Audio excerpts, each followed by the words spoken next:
Hello, everyone. This is Sanjeev, and we are on day 13 of our 30-day challenge, live challenge on FB, Facebook, and YouTube, and other channels as well. Instagram has also joined us today. So, this is day 13. And the topic for today's live is how siblings became strangers and what no one warned you about. So let's dive straight into it. You you were supposed to be the lifelong friends, right? But now you're strangers. What happened? You shared the crib, you shared the secrets, you shared the same parents, the same roof, the same home, the same weird family traditions. So how did it come to this point that you don't talk to each other, you don't see each other, you don't look each other in eyes? How did it get to this point? Two strangers with the same bloodline, no war, no explosion, but just silence. How did you get here? You were supposed to be the lifelong friends, right? But now you don't even know what they're going through. And the worst thing is, you don't know if they care what you are going through. And that's the heartbreak nobody talks about. Nobody, right? I've seen discussions on many other relationships, but it seems that nobody talks about the sibling relationship and the pain that people go through, you know, without even telling themselves about it. They just suffer. And that's what the aim of this channel is, to break that suffering cycle and to help you come over and come up from wherever you are in the dungeon, right? So that's why I say that this is a heartbreak that nobody talks about. And that's the heartbreak we need to talk about. So let's do it together, all right? So losing the one who was supposed to know you best is a strange grief. It's a strange grief, right?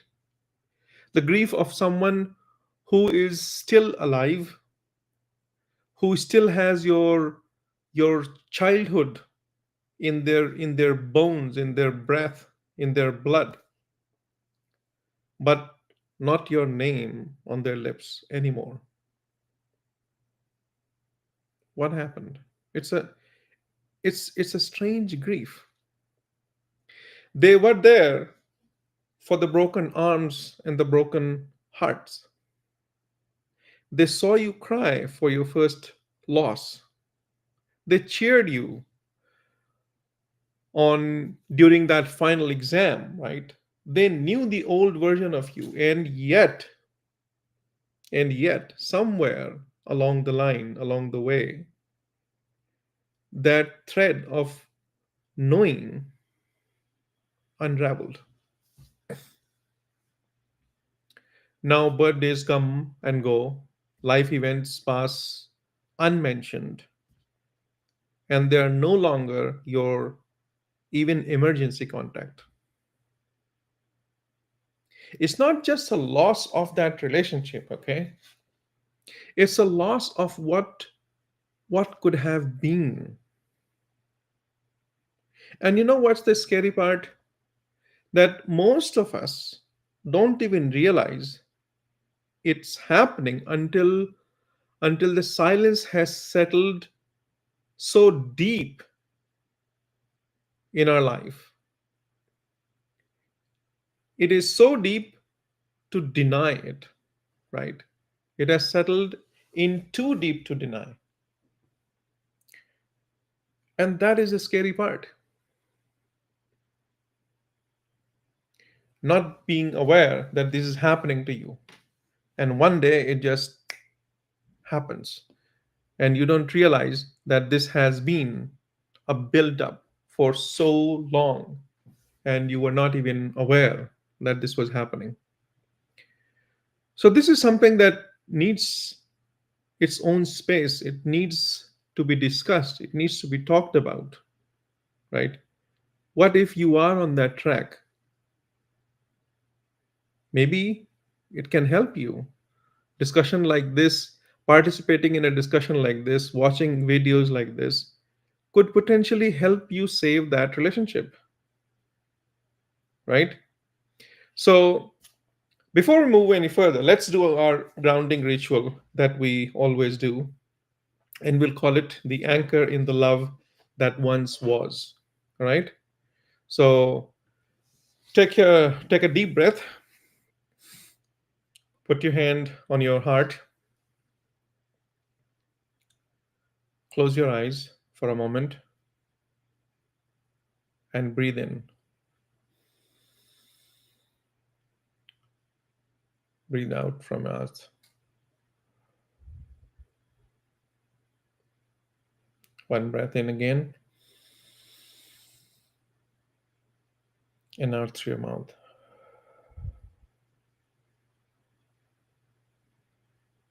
And now bring one good memory in your mind. One one beautiful one goofy, one scared sibling memory, whatever that is. Let it come up.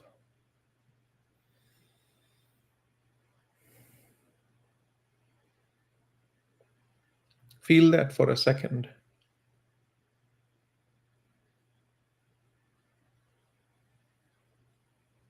because that is why it hurts. That is why it hurts. Because love was there, and maybe in some form it still is. You have not lost it, it's still there. You are just not aware of it. And that's the whole point of this discussion. So continue taking the deep breath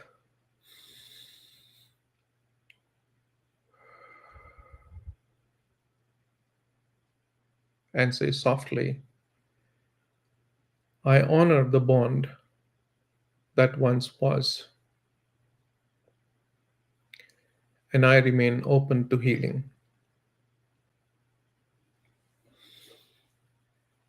I honor the bond that once was,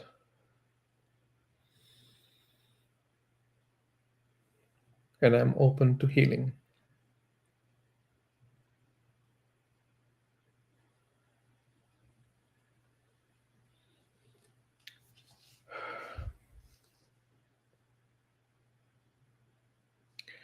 So, most sibling estrangements aren't dramatic, right? It's drifting. That's what it is. And here's what no one warned us about. Most sibling estrangements, I would say most sibling estrangement doesn't happen because of a single event. We talked about it a few lives ago also, that it's not about a single event that it happens. It happens over a period of time through emotional erosion, as what we would call it, right? Emotional erosion. It's not that you stop loving them. It's that you stop reaching, right? And they stop reaching too. It's both ways.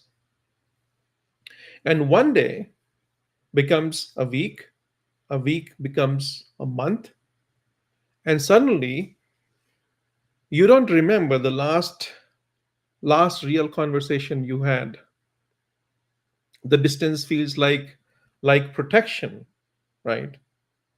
But it's really just a delay, right? Delay of something that needs to be faced, delay of something that needs to be felt. delay of something that needs to be said, delay of something that needs to be heard, right? That's what it is. So today, let's turn towards it together. Okay? So let's take a look at three insights from this discussion that we're aiming at. So insight number one, that sibling roles can actually trap you in the old versions of yourself. That's what usually happens.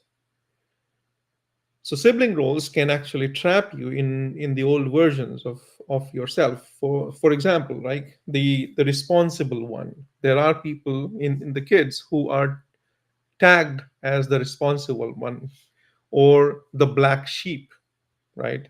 The emotional one, like I was, right? The golden child. All these terms you will see in the sibling estrangement world. These are just the tags, and we will talk about these tags and why these tags, the fact that these tags even exist, um, by all these psychologists and psychologist world. They put these tags, and they when you come across a tag like this and you place it on one of your siblings, it has a psychological impact on you, that you can never remove that tag mentally and emotionally from them, and somehow it sticks to them forever. And that relationship that could have had the opportunity to improve does not improve because you label your siblings, your brother, your sister, with one of these tags, right? Or one of the tags that we'll talk about later in one of our lives. But these here we are only talking about the roles, right? And these roles are valid. They come as a part of the history or a part of the family that you are in, right? So you could be termed as a responsible one, or an emotional one, or a golden child who is always, um, you know supported by the family. And we inherit these roles early, right?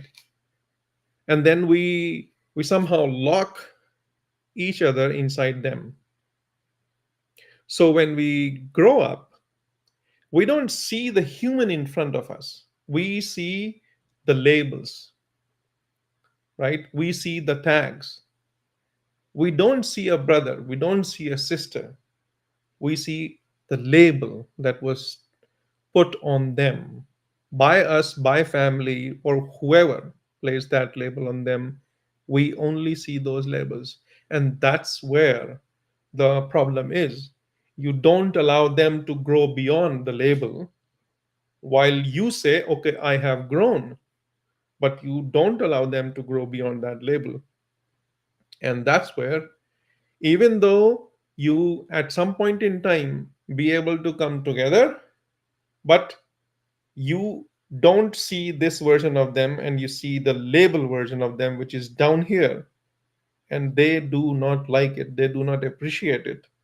And therefore, what could have been an opportunity to meet here, you just fall short of it because you see a label that was put here.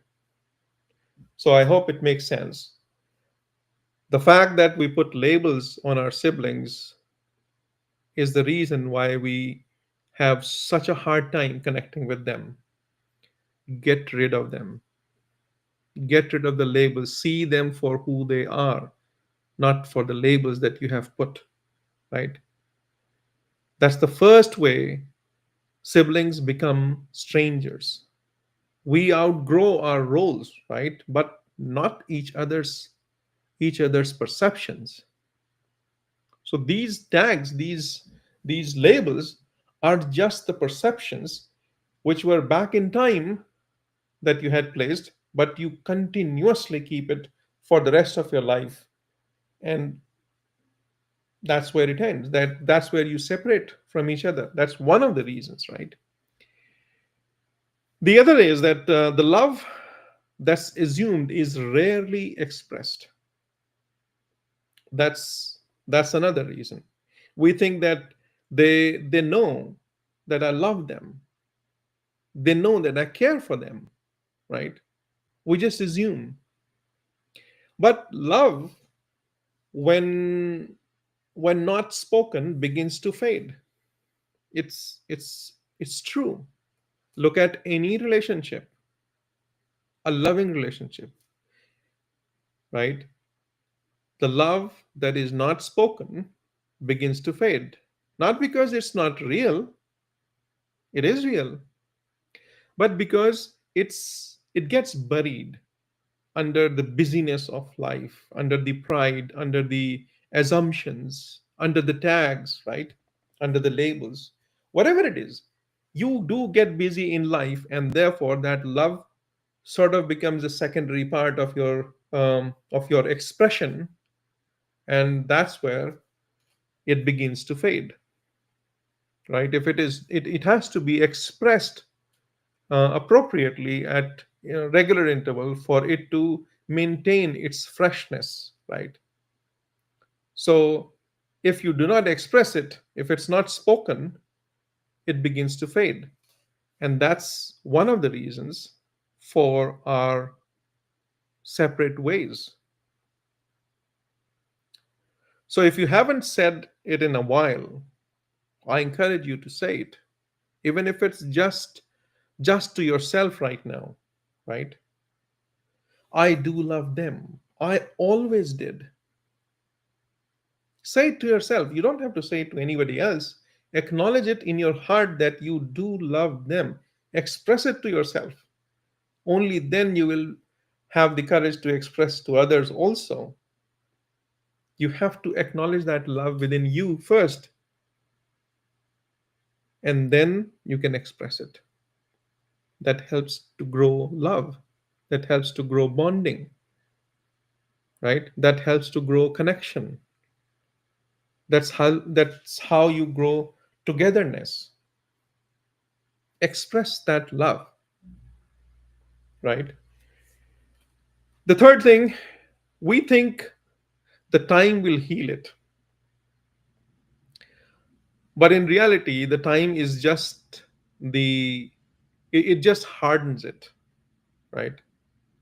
We think that the time will heal it, but time actually hardens it. It gets let so let's get real about it, right? Time is not a healer. People say that time will heal. Well, in a way it will, because you will tend to forget things. But time is not a healer. It is actually a magnifier, right? It either deepens the bond or it deepens the wound, right? Every year that passes by in silence makes reconnection harder. So it's not true that the time will heal. Every year that passes by in silence, people tend to become hard over time. They find it difficult to reconnect, and it makes the connection harder. The time makes the connection harder. If you have been too long in separation, the connection does become hard, because now it's not just about the issue anymore.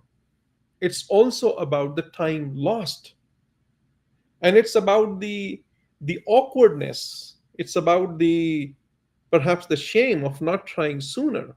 Whatever it is, time can create more barriers, right, over time, if you do not express yourself soon enough. I mean, it should not be immediately after the problem also. Give it a time, but not that much time that you feel, okay, separation is going to heal me and I'm going to be fine. You are never going to be fine, okay? You will always have that pinch in you that you have lost something some valuable part of your life. You will always have it, whether you deny it, whether somebody tells you it's okay, whether you go for to the doctor, to the psychiatrist, and they try to treat you, get you out of it. You will always, always, always have this bond, the connection, because it is eternal. It is always going to call you. If you don't believe me, wait till the end of your life and look back. Be my guest. Okay? So, time doesn't heal, it can harden whatever you are carrying. So, instead of carrying harshness, carry love in your heart, right? Carry positive intention in your heart, carry blessings in your heart, right? Carry faith in your heart, because that is what the time will multiply. If you carry hatred in your heart, it will multiply that hatred. You will feel that it has actually, you know, recovered. You have recovered, but you have not recovered. It is multiplying internally in your subconscious mind. And when the time comes, so you must have seen, right? People go their own ways for years together, and they feel okay, everything is fine now, but they dread coming together on on um, on a vacation, let's say, right? Or on a celebration like Christmas. So why would that happen?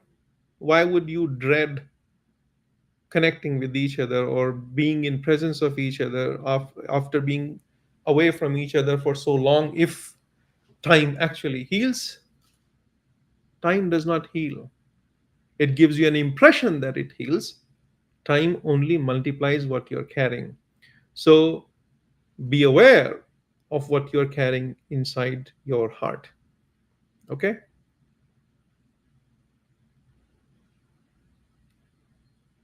So so let this moment be your reset, all right?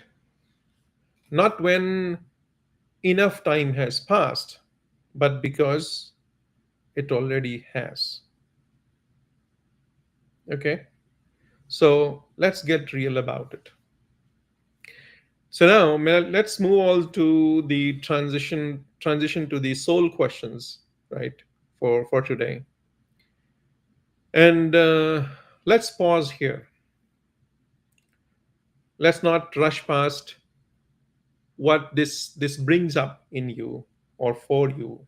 Let's feel it together, and let's ask this question, um, with the intention that we actually want to find the solution to the issue that we are experiencing in our heart, in our mind, in our energy, right? So let's look at these questions. And I hope that you have been doing these questions, writing these questions and the answers, to the best of your ability, to and with honesty, utmost honesty, because like we said, this is the only way you will become closer to what you are carrying.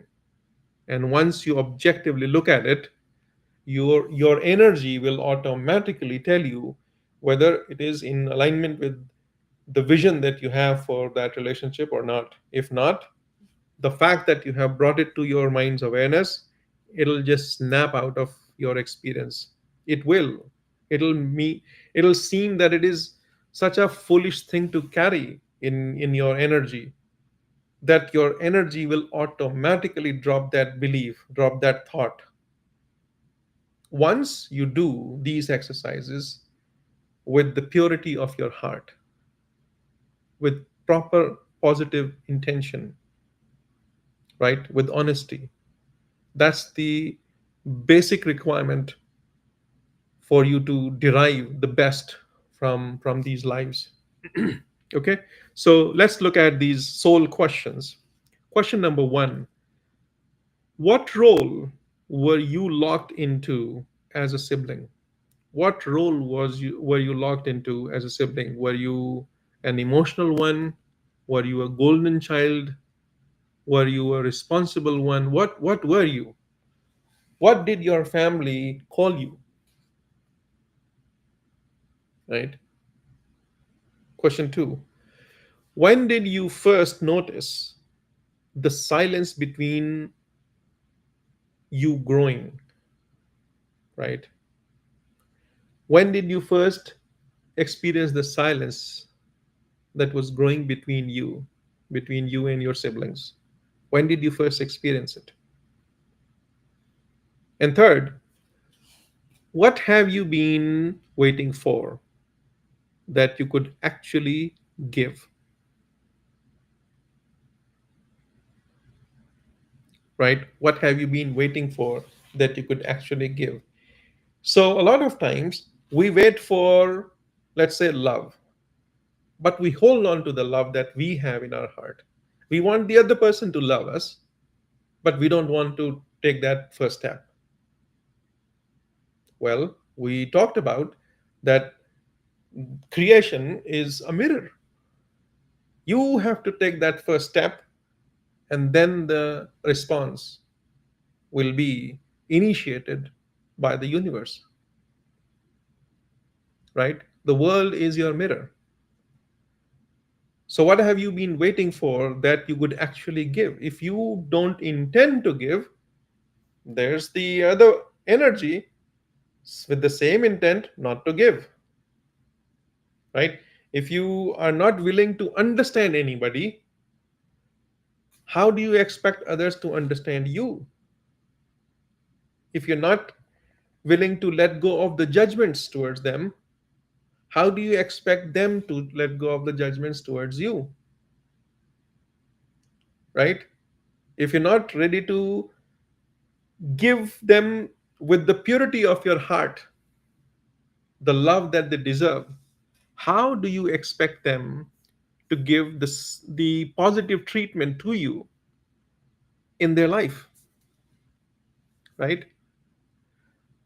So you have to be clear about that whatever you are waiting for is something that you actually have to give out first. So that's why this third question exists. What have you been waiting for that you could actually give? Right? So let these questions move something in you. I know it will move because if you do it with honesty, things will stir in your heart, in your energy. They will happen. And that's what I want you to explore. So let these questions stir that emotion, stir that feeling, stir that sensation in you, in your body, right? And then become aware of it. Notice it, jot it down, write it. So that's how you grow in your awareness. So let these questions move that thing in you, right? Maybe even soften something. Maybe there are some things that are hard in you. Maybe these questions will soften those, right? But you will only have that opportunity to experience it once you do these exercises or answer these questions with honesty. Do them, please. All right. So so now let's move on to the practice, right? The micro transformation practice that we do towards the end of our life. And today we are going to write a bridge letter, right? A bridge letter. It's not a message you send, of course, right? It's not to be sent, at least not yet. It's just a letter from your heart to their heart, right? It's the energy transference. The energy that you have, you are passing that energy to their heart. And you want to pass the energy of the intention, the the thoughts that you have for them from the depth and the purity of your heart. So that's why I say this is a letter from your heart to theirs, right? So tell them everything. Tell them what you miss, right? What you wish they understood, right? What part of you still hopes. That is, this is not about blame. Let me tell you this, okay? So it's not about blame, it's about expressing yourself fully to another soul with an awareness that you are talking to their heart and they will listen to you from their heart or with their heart, right? Don't form an impression that when you say this, they are going to fire back at you. No, they are not there. That's why we are not sending this letter directly to them. We are sending this letter to their heart. Okay? So you are in total control here. What you send, and pay attention to what you are writing, because that will give you a glimpse into what your beliefs are, what your own assumptions are, right? Where you have been thinking what you should not be thinking, where you have been feeling what perhaps was never to be felt at all. Maybe a judgment, right? So, whatever it is, write it down with the purity of your heart and then share it with the purity of your heart with their heart, with no judgment, with no blame.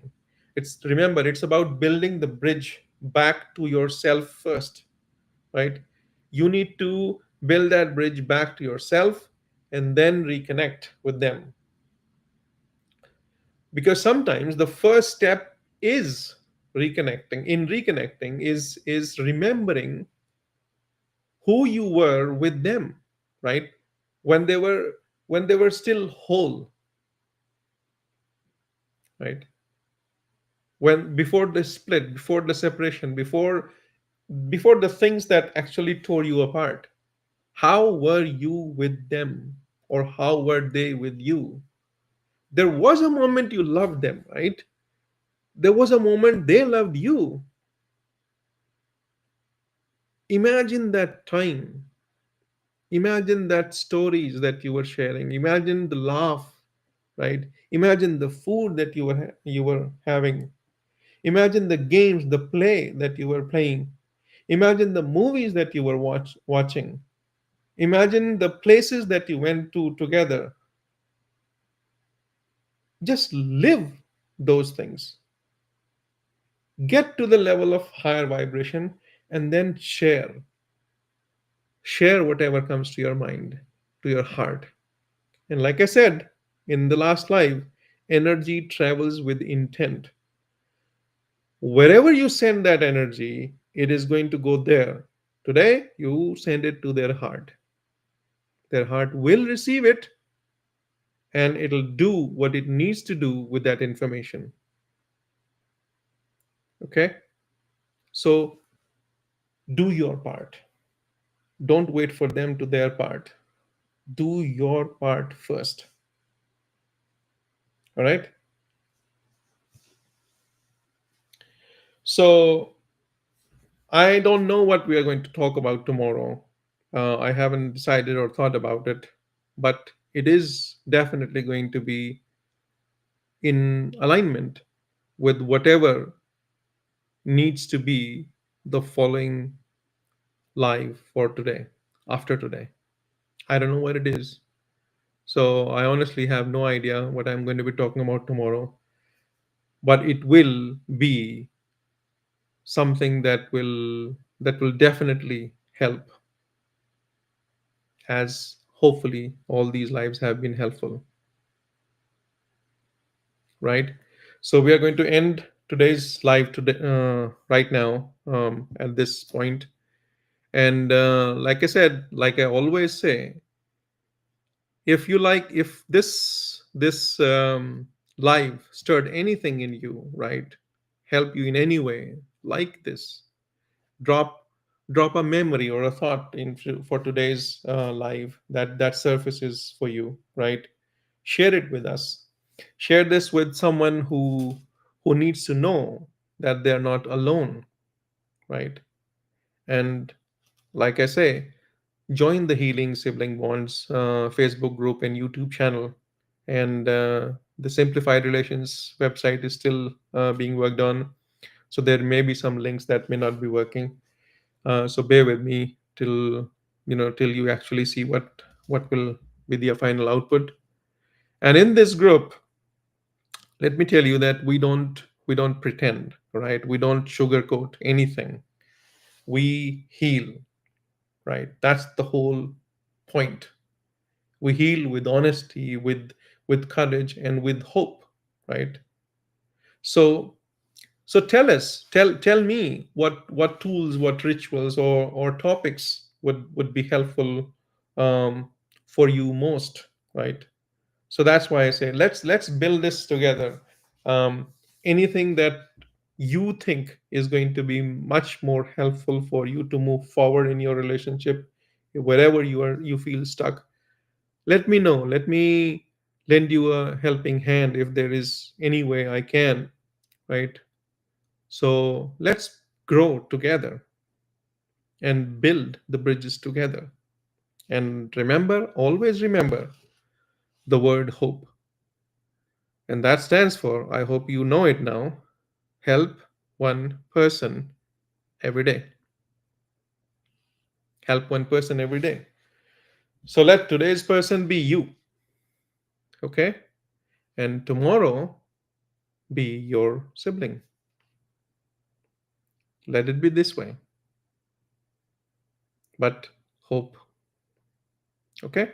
So this is where we'll end it. And have a great evening. Good night, good morning, good afternoon, wherever you are in the world. Let me know whether you were able to catch it live or in a replay, right? Tell me where you are from in the world in the comments, and share whatever comes to your heart after watching this live. Okay? Have a good night and namaste.